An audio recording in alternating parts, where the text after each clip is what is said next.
Mmejeti msanii kazi. Msanii sasa hivi anasusa, anachagua vyakula. Msanii ali pilipili leo kasusa maharage. Sasa hizi ananiambia nataka mabamia, nitapata wapi? Basi kama mabamia hamna, nataka maepo. Maepo utayapata wapi? Maana msanii sasa hivi anakula maepo kaka suku. Maepo utayapata wapi? Kisutu huko utayaweza. Masaki huko bei yake utayaweza maepo. Jamani, msanii tena siwezi kummiliki yoyote, sitaki. Msanii anachagua vyakula, yeye analilia maepo tu kaka suku. Maepo unayajua bei yake, moja buku. Matano mkono wa nyani saizi. Asomi, kweli ndo mama mnajishauaga mabarabarani unashindia epo. Kuku vidari kuku. Kuku sasa hivi hamna. Mikoani huko kuku tabu, malori yanaanguka. Sasa tena tutapata wapi kuku? Msanii tena kasusa. Hii nimerudi saizi mchana na nimtafutie kuku wapi?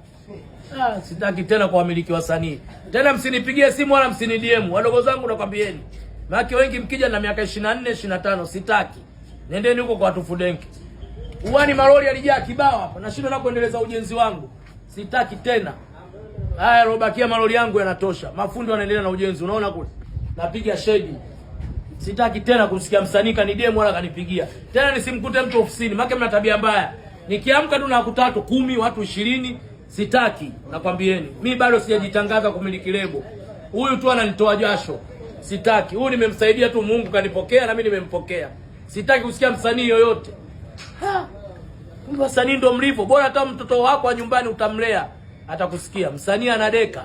Yaani ukisikia mtu msanii mkalie mbali miguu 10. Msanii anadeka.